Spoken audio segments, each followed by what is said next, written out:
What it do? What it do? Post game. What's up, my brother? What's happening? What's ROB. going on? What's happening? What's happening? Rob? What's good? What's I'm good? good. I'm good. How y'all? Great, man. No complaints here. Cool. Yeah. The latest and greatest sports news. Y'all know what y'all came to see.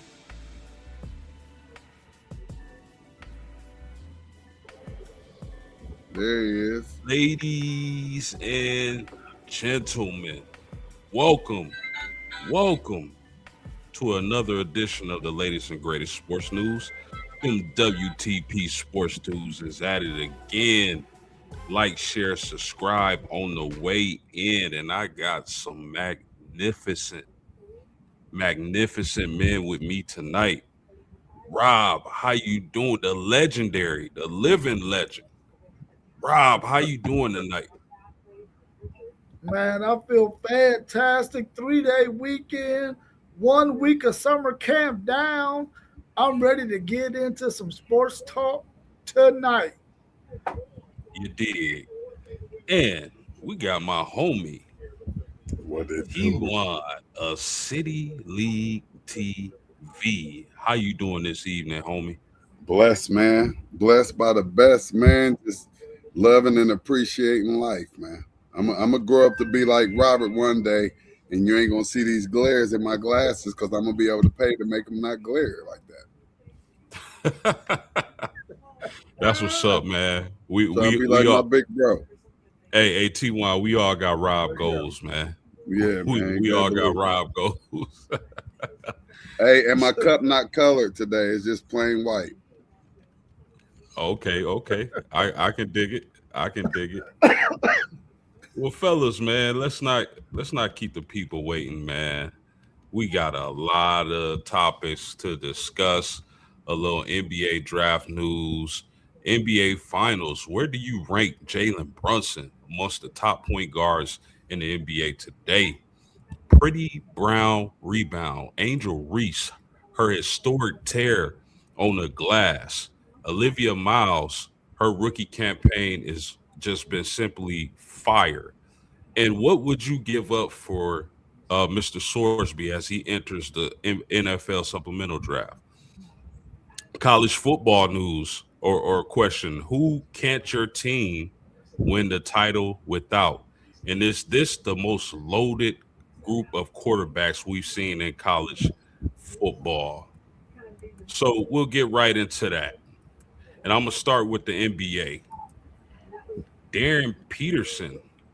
So Darryn Peterson actually is only exclusively working out with the Washington Wizards. The Washington Wizards have the first pick in the NBA draft.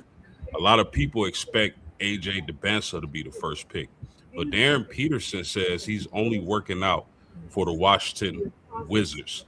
Rob, I'm gonna start with you on this. What do you think about this news? Because also something that came out was that Darryn Peterson was saying that the cramping issue was due to taking creatine. So do you buy that? And do you buy him being the first overall pick in the NBA draft? I mean, it's very possible that he could be the number one pick in the NBA draft. And a guy who understands that, listen, I want to play in the NBA, he is not going to limit himself. In my opinion, I don't think any player will limit themselves to one team unless there is something being said to him behind the scenes that lets him know, listen, the Wizards are going to draft me, so I'm going to only exclusively work out for them because they already told me that they are going to pick me with the number one pick. Do I think AJ DeBansa should be the first pick? Probably so. But this young man would not just only be working out for the Wizards if there's other teams that's looking at him, and if the Wizards are not planning to pick him at number one. He must know some inside news. Yeah, it's definitely either that or some arrogance on his part. But T1, what you got on this? Darryn Peterson only working out with the team with the first overall pick.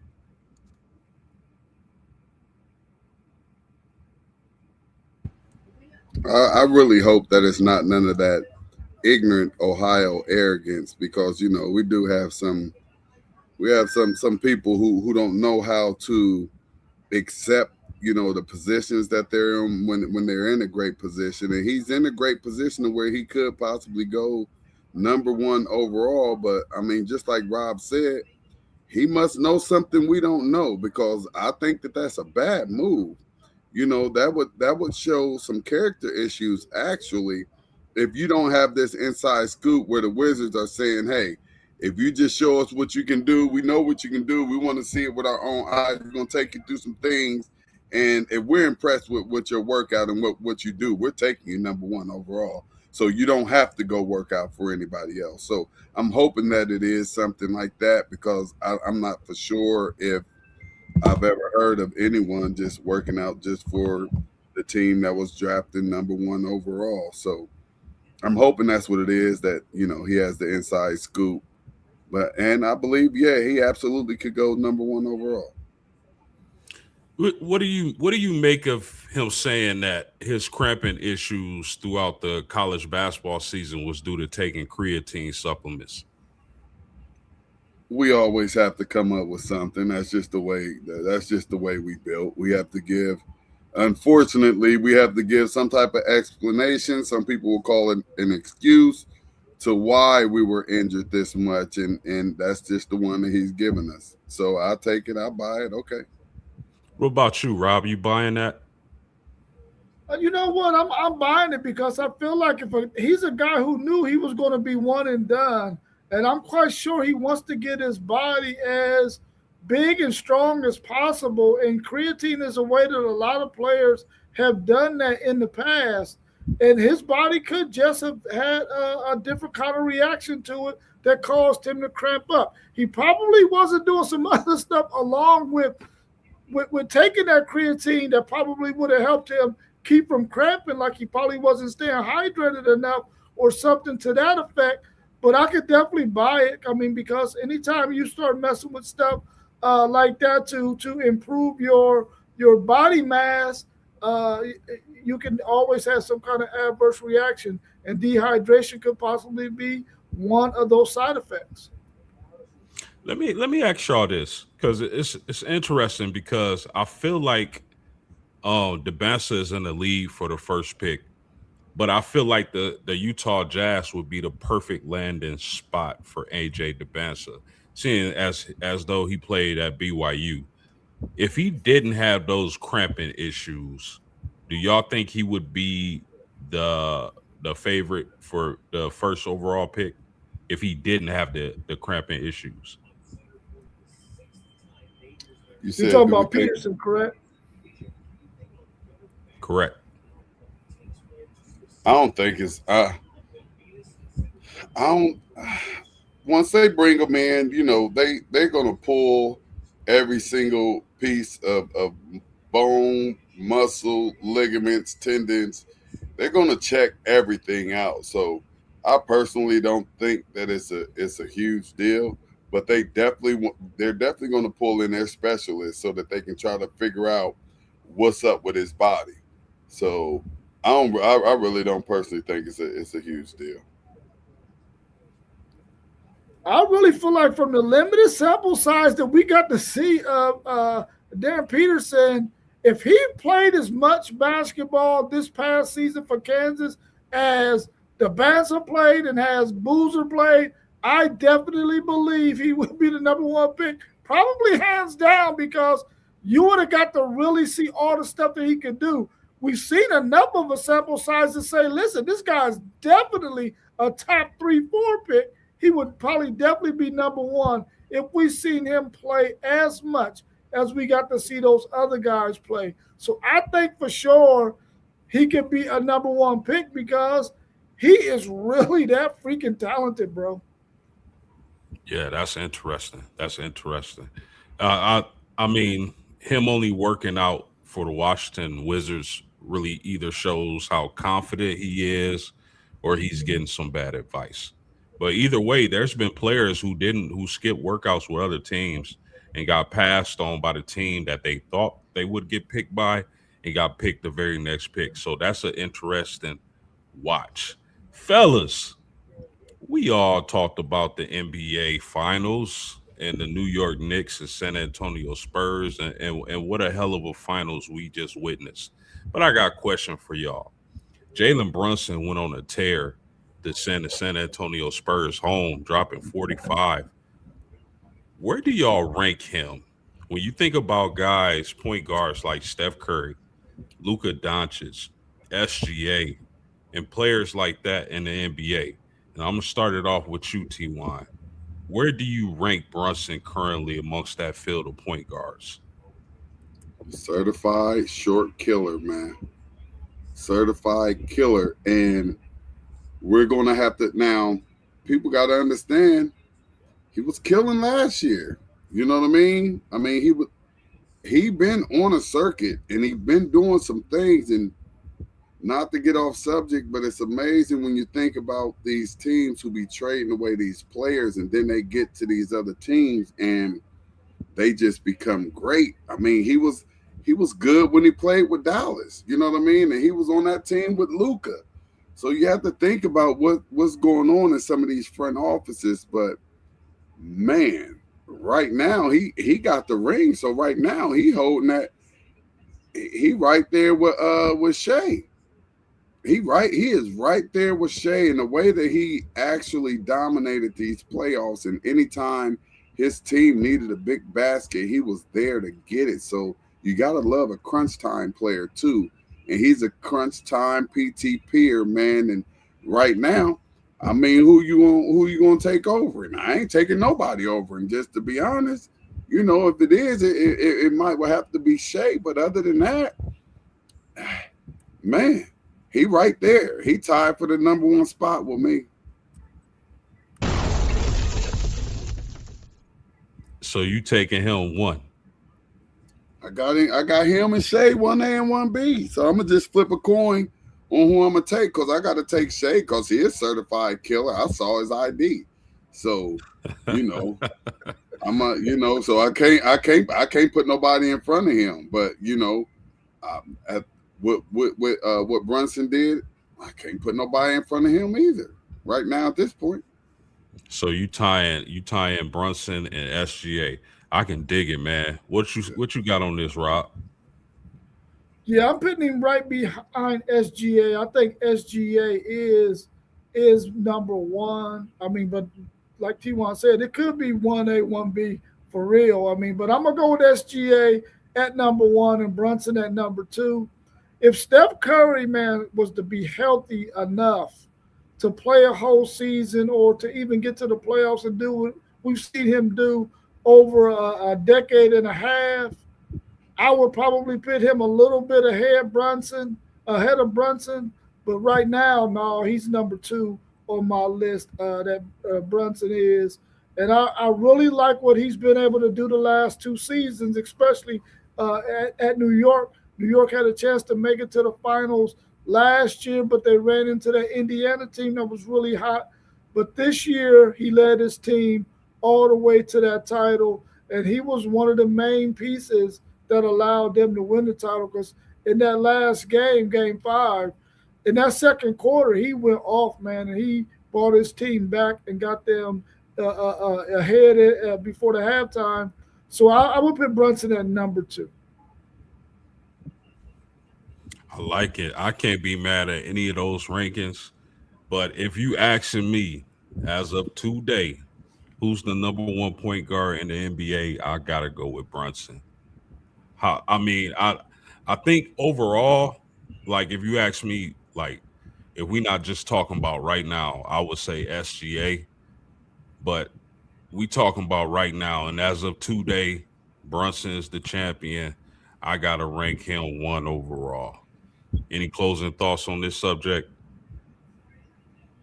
No. Not at all. I'm Let's agreeing move to with the. that.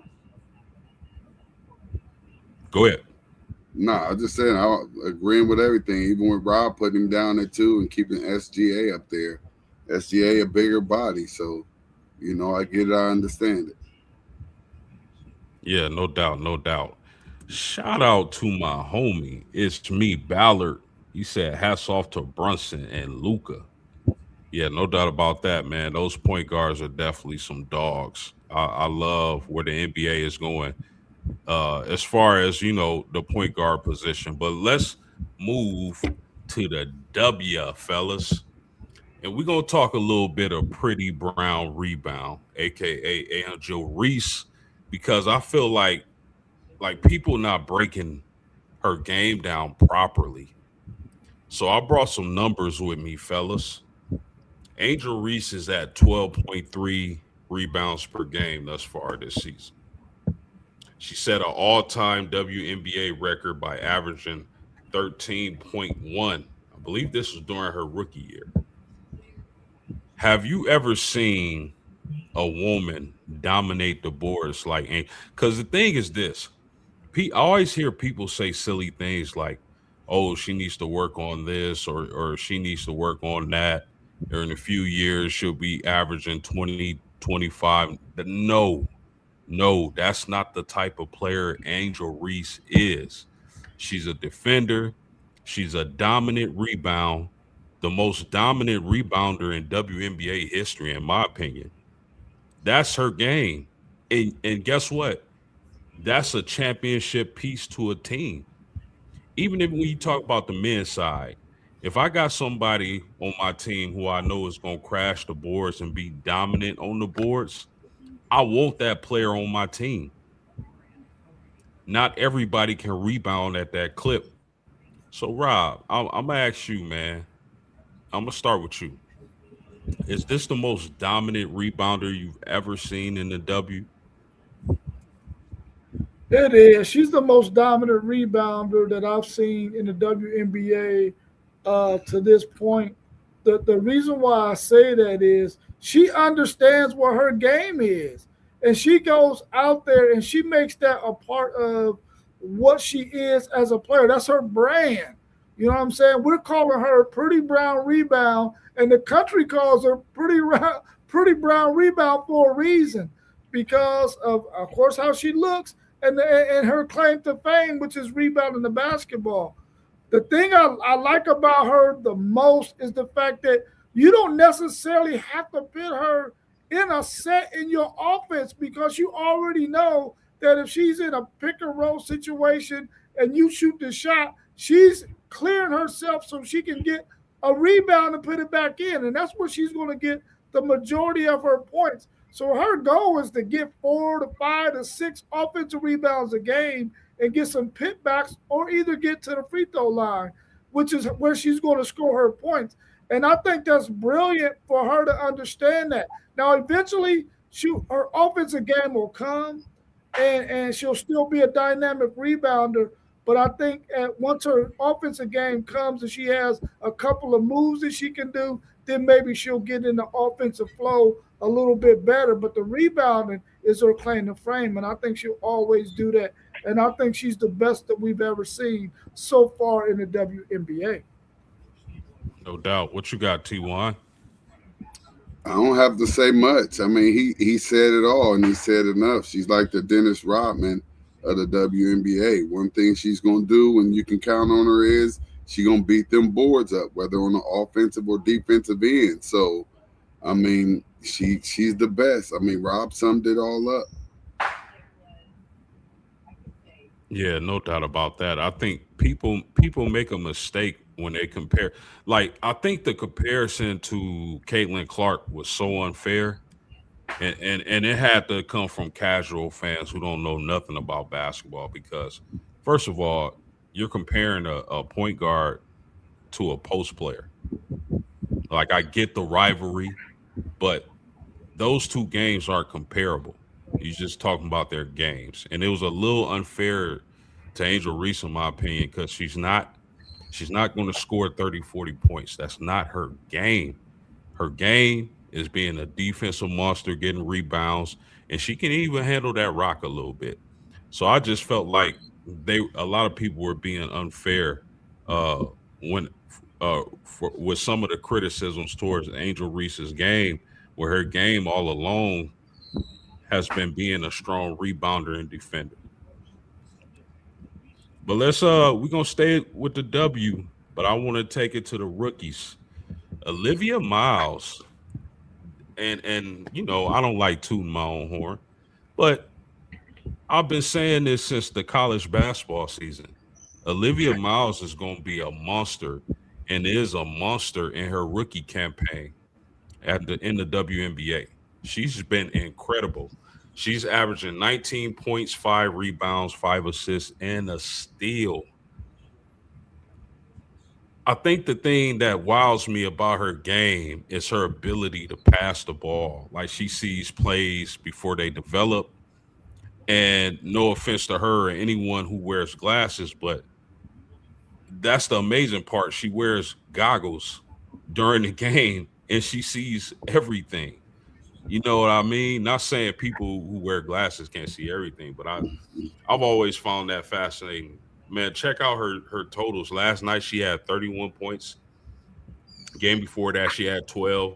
Game before that she had 29, 24. Olivia Miles has been on a tear. If you could go back, do you think Olivia Miles should have been selected first overall, T1? I mean, she putting in the work like this. I mean, unfortunately, they don't have the opportunity to do that. You know what I mean? Because you have the players who they think will come in and dominate straight off the rip. And I don't know, and maybe you can help me with this. I don't know what they projected Miles to do once she got to the W. But do you think they projected her to come out blazing on fire like this? I think they expected her to be good, but I don't think they expected her to be this good. Because you got to remember, when you talk about uh her the Minnesota Lynx, they're first in the West. Their best player has not played a second this season, Ty, and they're first in the West ahead of the Aces. She's having a tremendous rookie campaign, bro. If I could do it again, I would take her first overall over Fudd, over Betts, over Autumn, because she's a generational point guard. What say you on this, Rob? I mean, but time out, she went second overall, right? In the draft. She went She second went. overall. She went. No, she ain't go that high. She ain't wasn't go that. second? No, She went in the top 10, but she wasn't second. She went in no, the top absolutely 10 though. not. Okay. Yeah, she wasn't second. I don't know that I selected her number one, but what we see her doing is really phenomenal. But I think there were so many guards out there that are really, really talented guards, that she may not have been what they were looking for in terms of her skill set. But I mean, they couldn't have went wrong with drafting her number one. I just think that the team that selected number one, did Fudd go number one? Yeah, Fudd Yes. went number one. And I'm looking Yeah. at it. Miles did go number two. Fudd went number one, Miles number two, Fam Oh, she three, did go two. Betts four. Yeah. Yeah, And Miles Fred did go. five. Miles went number two. But I'm saying, like, there's no way in the world I would have left. I would have the first pick in the W and not have taken Olivia Miles for. She's blowing Fudd out the water, and I know what Fudd can be as she continues to develop. She could be a sharp shooting three point shooter and a scorer. But there's just no way I'm passing up on the versatility of Olivia Miles. You know, them ones and twos be hard though. You know what I mean? Like, I'm quite sure that who was that had the first pick? I'm quite sure they might be kicking themselves in the rear right now. Like, we blew it. You know what I mean? And Miles is out here killing it, and they probably couldn't sleep that night thinking of if they was gonna take Fudd or Miles. You know what I mean? So, that one and two right there. Sometimes that number one pick is almost a bad spot to be in, and especially if you just don't have that generational player that is going to come in and just take over the W. You know what I mean? So, that number one pick is tough, and I mean, sometimes to me, going number two is just as good as going number one. No doubt about that. So let me ask y'all this question. Olivia Miles is she's dominating as a rookie. Like I mentioned before, Nafisha Collier hasn't played a second. She's the best player on that team, and they're first in the West without her. Why isn't she getting the type of hype like, say, Caitlin Clark?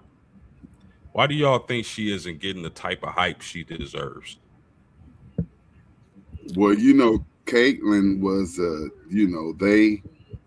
that was an intentional blow up. You know what I mean? That was intentional. Not saying that she wasn't a great college player. And now we're seeing here with her in the dub. Um, if you ask me, and I'm not looking at every game, I don't see everything, but I'm not hearing the noise that she brought along with her from college. Go ahead, Rob. Yeah, I just feel like the reason probably is because when you look at Olivia Miles, she has a marketable look to her in terms if you're thinking about somebody like Kurt Rambis, or you're thinking about somebody who's going to play second fiddle on the team, but she doesn't necessarily have that marketable look that you think teams will want to put out there in the forefront. And I think that's the reason why they're doing her in that manner. But her skill set, the way she plays, she's definitely a really good WNBA player and is very marketable. I just don't think that they see her as a person having the necessary look that they want to put out front. I mean, like I said, she has the glasses. She sort of has that lunch pail Kurt Rambis look to her, but she's a really really fantastic player, and I just don't think that they see her as somebody who is somebody that can market.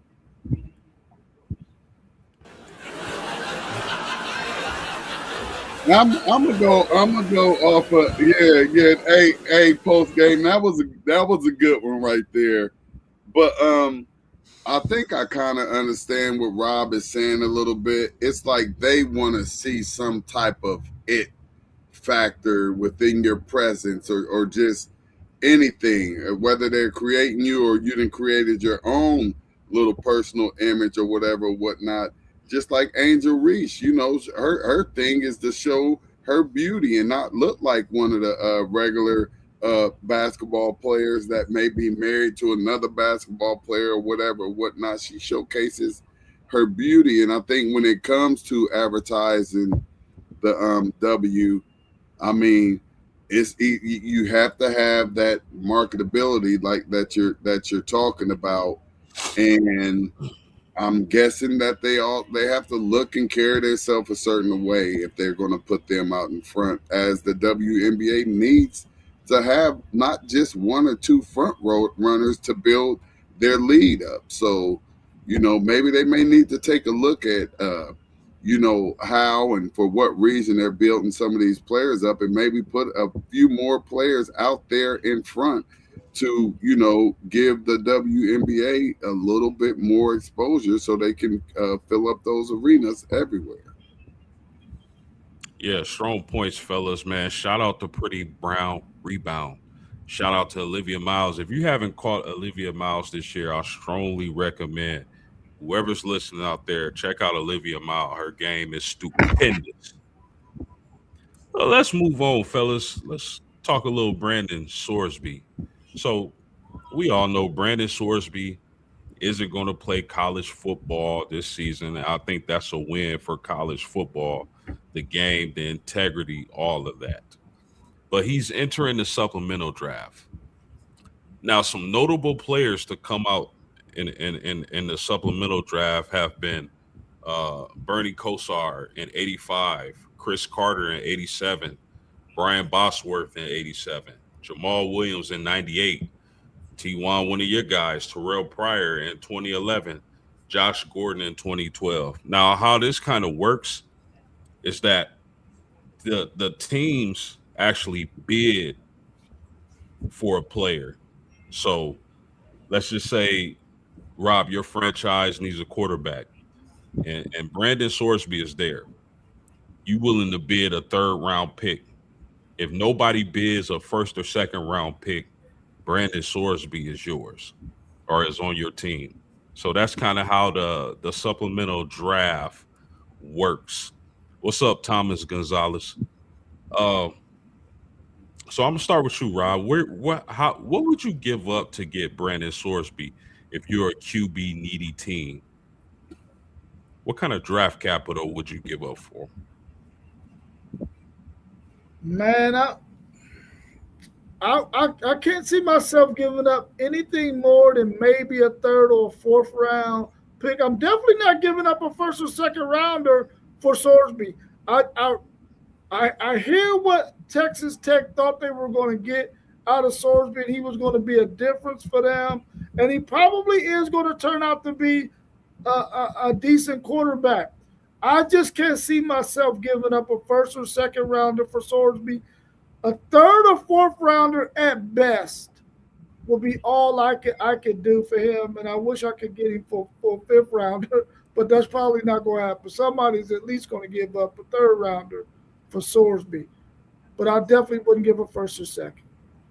What team? And I'm gonna ask you this too, Ty, but I want to stay with Rob for a second. What team do you think is most likely to make a bid at him? Is it Carolina? Is it the Jets? Could it be my Colts? Could it be the Browns? What team do Hold you up, think? watch your mouth. We have a quarterback. I'm not sure why you put us in there, post. You know I'm sensitive. But go ahead. I got something for you, man. Just give me a second. Give me a second. Give me 1 second, people. 1 second. I got something for Mr. City League team. But hey, come on, post, man. I don't know why you see y'all be trying to get me started, man. But go ahead, man. Here's the thing, though. I'm just throwing out teams. You don't have to mention if you don't think the Browns are interested in getting Sorsby. You don't have to. I'm just throwing out teams off the top of my head. But go ahead, Rob. I'm gonna be totally honest with you, man. Any quarterback, any team in the NFL that needs a quarterback, I wouldn't even waste my time on trying to get Sorsby in the supplemental draft because 9 times out of 10, you're going to be sorry anyway. So you're going to probably have an opportunity to get one of these really, really good quarterbacks that's coming out next year. I wouldn't even waste my time with Sorsby because 9 times out of 10, he's not going to come and play for your team this year. But if I had to pick a team, I'm just going to pick the Jets because the Jets seem to always find a way to F some stuff up. The Jets, okay. T1, what do you think his value is? What kind of draft capital would you give up if you one of these teams? We're gonna X out the Cleveland Browns, but if you Miami, Arizona, Carolina, any of these teams, what kind of draft capital are you willing to give up to take a shot on Sorsby? I have to agree with Rob again. Rob is on fire today, man. No doubt. If I'm an NFL exec, and I don't know why they pick and choose when they want to look at people's characters, I have to look at this young man's character. Now, do I believe in second, third, and fourth chances? Unfortunately, I believe in people getting chances, but you have to look at this young man's character, and you have to figure out if he's a good fit in your locker room. Now, this is a leader of your organization. Your quarterback is the leader of your whole organization, the face of your organization. So I have to look at his character, and just like Rob said, we already talked about the quarterback class for next year. Like, I'm not best I might be able to give you is probably a maybe even a fifth. Like he's saying a third, I might be like in the fourth or fifth range. Like, your character should not even allow you to get drafted before the fifth or sixth round. Like, you almost automatic 7th round because we don't know what you're gonna come in here and do, and I mean, to get caught gambling that many times, man, It means you have a problem, and now we're talking about giving you money, and now we're talking about you being a leader and being around other players, and some of these players might have a little gambling thing, but not as addictive as yours, and now you want to slide in and be like, oh, you could just do it this way, and all of that. So I'm looking at the character, man. I ain't giving up. I ain't giving up nothing. I don't want it. What if you're the Miami Dolphins? You just signed Malik Willis. Would you take a shot on Brandon Sorsby to see if you can kind of develop him into that quarterback you need for further down the line? He had to get the Shador Sanders treatment. We ain't gonna we gonna give you like a $20 contract. You can get a $20 contract, and you're gonna have to earn every single thing that you get. You're gonna have to prove that you can come in here and be a leader, and that you cannot be out here gambling. You're gonna have to prove it. It's a very low contract. It's not a lot of money at all, because we don't know what you plan on going to do with this money. You're gonna have to show us that you are revived and you're a different man and all of this stuff. So, like, then in Miami, he can't handle that. You know what I mean? Bookie's in Miami. Fair enough, man. Fair enough. Rob, if he was in the normal draft in April, what round do you think he would have went in? This past draft, Yes. he probably would have been in the third or fourth round had he been in this past draft. I think he ended up at Cincinnati to where somebody would have took a chance on him, took a reach on him maybe in the third. But he's more of a fourth, fifth round guy in this last draft. This last draft had a lot of talented players in it, and I don't think anybody was really high on the quarterbacks that were there. So somebody probably would have took a flyer on him and got him in the third, but I feel like he was no better than the fourth or fifth round pick. And if I was Miami, I think Quinn Ewers is better than him. That might sound like I'm being a homer, but I think Quinn Ewers is a better quarterback than him and got a bigger upside. If you start Malik Willis, then I think Quinn Ewers will be a better backup than Sorsby. Gotcha. Hey Rob, you don't have to be a homer if you're speaking some truth. I would agree with you. I already told you on fire tonight. I agree with you right there. Yours is better. You know what I mean? I think so easily, for real. But yeah, I just agree with you one more time. It's not homerism if it's the truth. I'm with y'all on that 100%. And yes, Mr. Brown is on fire per usual. But fellas, our Ty, you want to take a shot at that before we move on? If he was in the real draft, what round do you think he would have went? Are we talking about with his baggage? Because we see how baggage could make you just fall.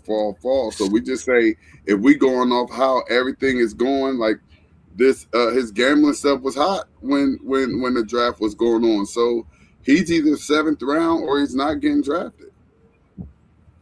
All right, fair enough. So I got a question I've been meaning to ask y'all.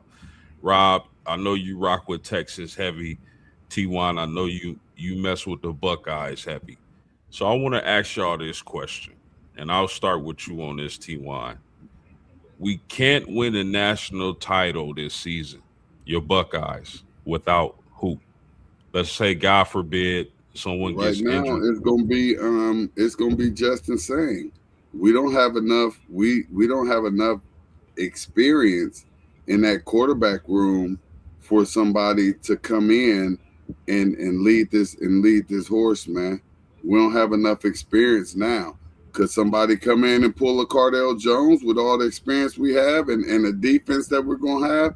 Absolutely, but we need saying. I don't need for him to get hurt. We need him. If Jeremiah Smith went down, Lord forbid that he doesn't. We're very deep, and we're very deep all over the place, except for quarterback. I feel like we can, if Bo Jackson goes down and we have to go off of that, or Jeremiah and we have to go after that, I think we're all right. And then probably in second place, it might be one of the most important linemen, or it might be one of the centers. But we have some very versatile linemen, so maybe not with that. But just my one player, it's my QB. I don't have anybody behind him that I could feel like can go and orchestrate this offense with precision that he's shown that he's able to do. So I'm gonna have to go with Sane. See, that's interesting that you say that because I'm sure if one take Zay was on, he's been real big on St. Clair as y'all backup. So you saying the one player y'all can't afford not to have is saying you not going Jeremiah Smith on this? No, because I feel like we too deep at the wide receiving position. We're too deep, and like he's always going to eat in these games, but I just feel like we're just way too deep at the wide receiver position, and I feel like we done added the one most important thing that we're going to need to our offense, which is saying getting out of that pocket and going and picking up yards with his feet, which is something that he didn't do last year. So that's just going to add a whole nother dynamic. And when your quarterback is able to pick up those first downs for you that we missed out on last year and they cost us in some games, it'll just take your game to a whole nother level. But I just feel like we're just too deep in that wide receiver room for one player. And as dynamic as he is, I just feel like we're just too deep for, if he go out, for somebody to not be able to step up. So you don't have a lot of faith in St. Clair? I haven't seen enough of St. Clair. I know what he can do, and I'm excited to see what he's going to do come the following season after this season. I'm excited about it because he's pretty dynamic, but y'all know you got to go play that game.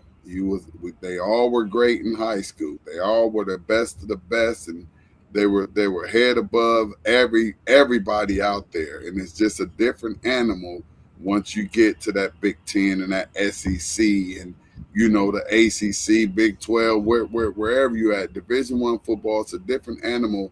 And as we know, all of us, we follow our teams. It's a whole lot of 5 and 4 stars that come in and don't produce the way that they're supposed to.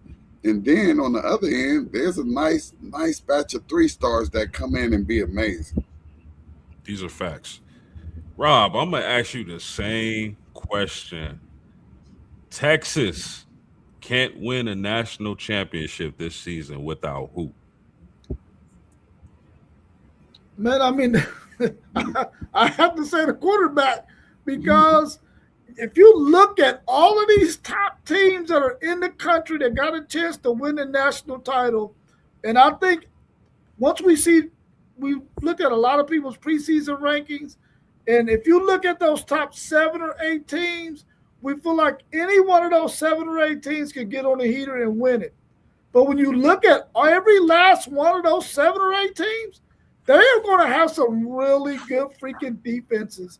And so if Arch Manning is not there, then there's no way that Texas can win a national championship because of the defenses they are going to have to face to even get there. So I'm going to say Arch Manning for the simple fact that he can do so much. He got a good arm. He got legs. He's going to really help their running game because you got to worry about him pulling it and going out the back door. So I got to say Arch Manning. I want to say Colin Simmons because I know how much he's going to affect the defense. I mean, the other team's offense in a Will Muschamp defense. But I got to go with Arch Manning because of the fact that those defenses that he's going to have to be facing if we make the playoffs. How much faith do you have in Lacey and or Bell, your backup quarterbacks? I can see Lacey coming in and being able to beat a team or two, but I would not want to roll him out there in some of them big whole high profile games, especially on the road. We got to travel to LSU. We got to travel to Tennessee. We got to travel to Texas A&M. I just don't see him being able to.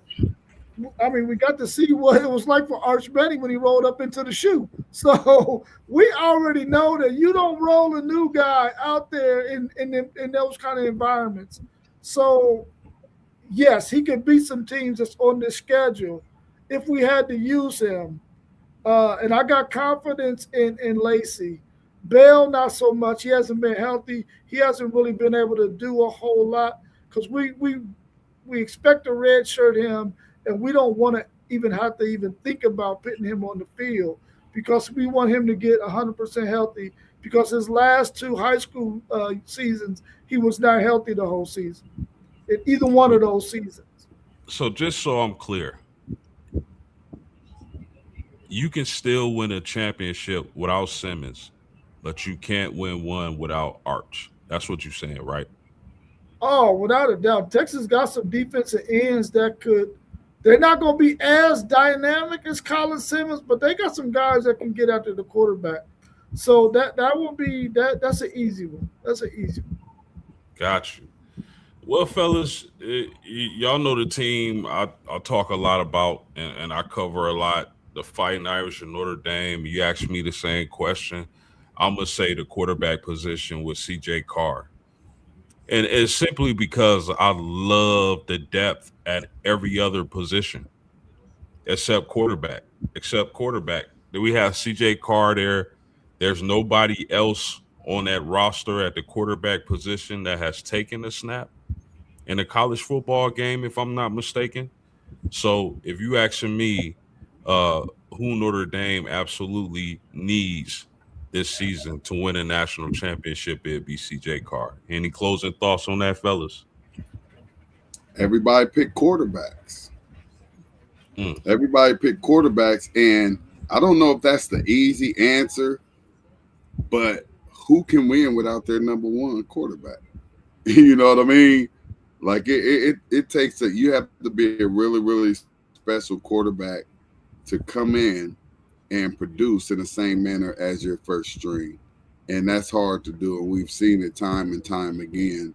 You know, whether it be collegiate or the NFL, that number one go down. It's going to be hard for you to stay afloat. Now you may win some games, and but you just never really can get over that hump and get to where you want to get to unless you're Ohio State. I wouldn't have said that last year. Mhm. I wouldn't have said quarterback was the most important position for Notre Dame because they had Kenny Minchie back then. But I mean, hey, quarterback is the most important position, right? So everybody need their starting quarterback. No, but But guess what? I wouldn't have said it next year either because we had King Host back there who was a 5-star. So my thought would have been if Sang would have went down, he would have been able to come in and it might have took him a game or two or something, but we still would have won. But he would have been able to come in and get to where he needed to be. So I probably could say the same thing. I probably would say the same thing, and it wouldn't be my quarterback last year. absolutely, I think King Host is going to ball out for the Louisville Cardinals this He is. season. He gonna ball out. He gonna ball out. Yes, sir. Well, fellas, why we talking about quarterbacks? Julian saying Manning, Carr, Chambliss, Stockton, Mayava, Reed, Bailey. The list goes on and on and on. There are absolutely magnificent quarterbacks in college football this upcoming seasons. And the reason why I mention these names is I got to ask y'all, and I'm going to start with you on this, TY. Is this the deepest the quarterback position has been? As long as you've been a college football fan, my man, is this the deepest you've seen the quarterback position in college football? I'm gonna say, as far as with their college experience and what they've been doing in college, I'm gonna say it's pretty good. But I'm gonna say I don't know how much trust I have in too many of these quarterbacks being franchise quarterbacks at the next level. Just college football. Don't Yeah, college even think football, about the NFL. man.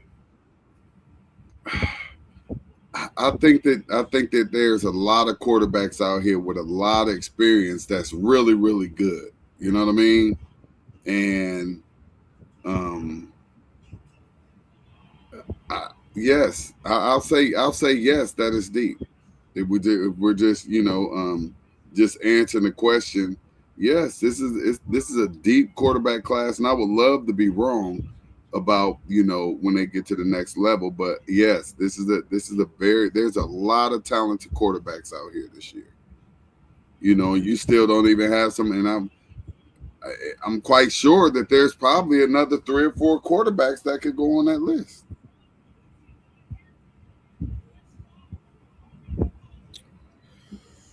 Man, that's a really good question, man. I That's a don't really have it. good I don't question. have anything. I couldn't hear nothing post game. Just My said, bad. I was on mute.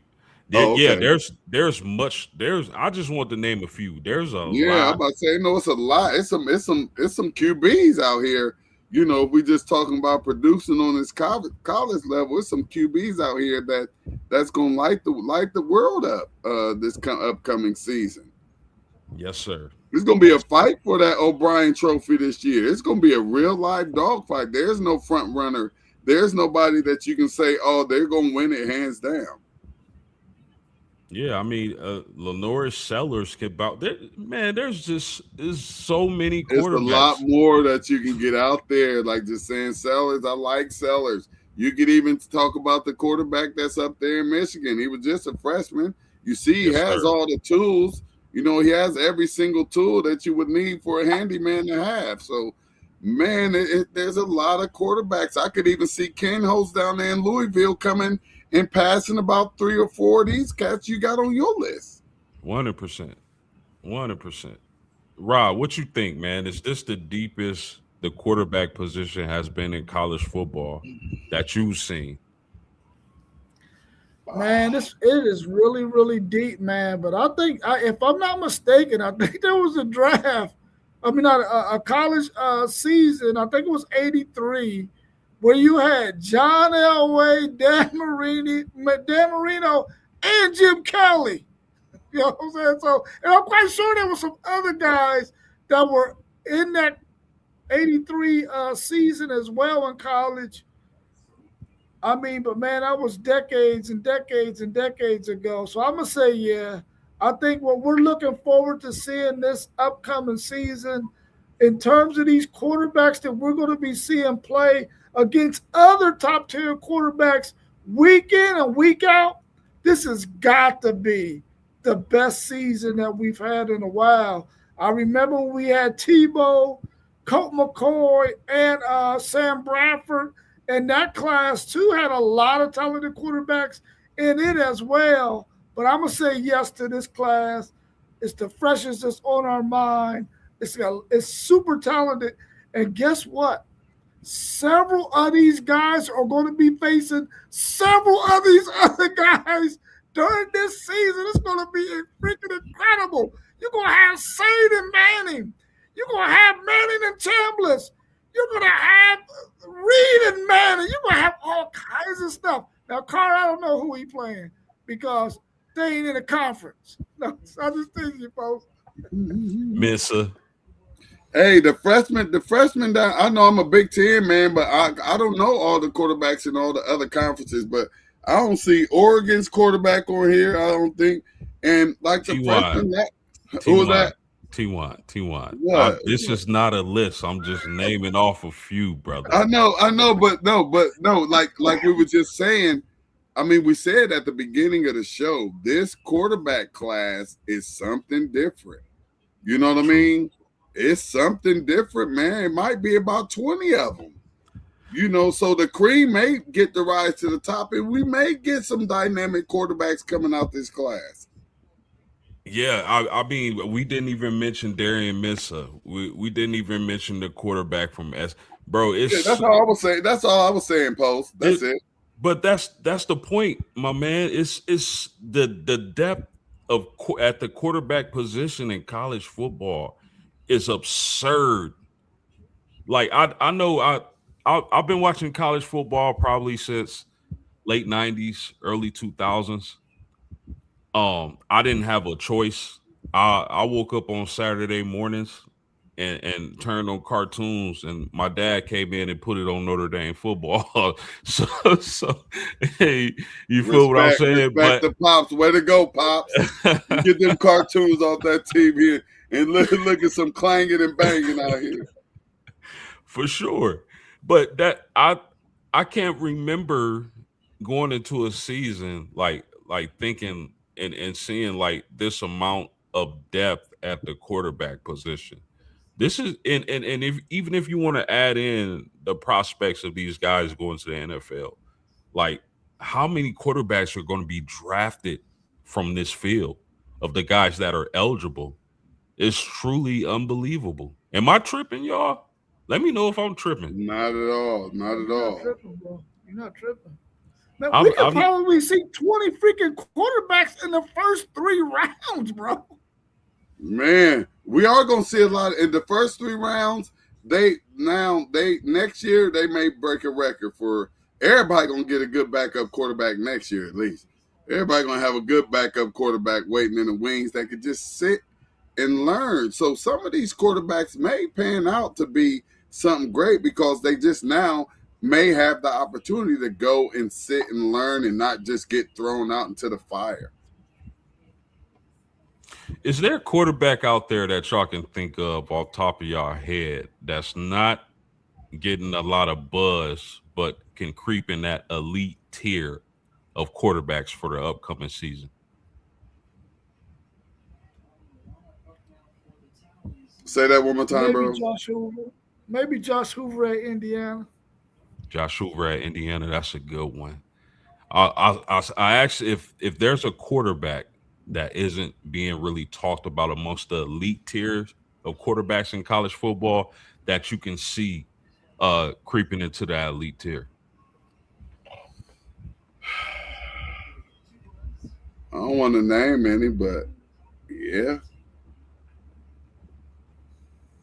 I kind of like. Go ahead, Rob. Now, how big is Jennings at SMU? How big? He not big. He not big at all. He might be just clearing 6 foot. Might with cleats on. If he has some size, I would throw his name in that hat. If he has some size. I still think he a baller though. I still think he can. Too. I do too. Like with the offense. Well, what's their coach name at SMU? Is that oh man, I can't remember his name, but that his offensive system is crazy. I think Jennings is gonna have a bounce back season because we gotta remember that team was in the playoffs 2 years ago. But I mean, for me, I like guys like Connor Wegman at Houston. I think the way that roster is set up, the weapons he got, he can absolutely ball. I'm sure if SEC Sean was here, he would agree. But man, again, there's just so many quarterbacks in college football. I'm sorry, I have not seen anything like this. Any closing thoughts on this, fellas? Great, man. It's deep. I mean, the more we get to talking about these sports, man, I get excited about it. And I wanna apologize to Moss B, man. I was trying to catch the podcast yesterday and I let the time get away from me. I really be trying, like when I'm available to get on, I be trying to get on, you know what I mean? But I could lose track of time real quick. So I want to apologize to Moss B, Level Up Sports 10. I wanted to be on yesterday. I wasn't able to be there. And I'm glad we're not from New York because we would have said pause like 37 times tonight. So I'm glad to be from Columbus to 614. I appreciate it. I love it. And I love my brothers, man. This WTP Sports Dudes thing is real, man. Yeah, bro. I'm not a fan of using. You know why I don't use pause? Because you're not Because from New York, son. yeah, that part. But it to me, when you say pause, that's when you start thinking about the weird stuff. You know what I'm saying? Like why he say pause? Oh, you see what I'm saying? But I'm securing myself. I don't need to say pause Yeah, like yeah, we ain't got it. I was just, I just be thinking about a lot of crazy stuff that go on in the world and just how people can make something up and have other people following them as if it's something dope. That ain't dope enough for me to follow. But I will call you son, God or King. What's up, God? You're God. We gods. I like that when they were saying we was gods. I can't get down with the false thing. 100%. Rob, you got any closing thoughts, my man? I'm anxious to see how all of these quarterbacks pan out, man. And I think going into next year's NFL draft, and I'm hoping I can make it there in DC. I feel like this past year we had so many talented players across the whole entire board in terms of all the different positions. This next year, I feel like these quarterbacks are going to take some draft positioning away from some of these other players at some of these other positions because it's way too many of them at the most important position on the football field to not take one to either have as a backup or your future down the road, man. I just feel like these guys are all going to get an opportunity at some ball club to play at some point in their career, or at least be a career backup somewhere. Yeah, no doubt about that, man. This has been another marvelous, outstanding podcast with the two homies, Rob at WTP for Life and T1 of City League TV. My homies, I Yes, appreciate sir. y'all. And once again, ladies and gentlemen, we out of here. Peace.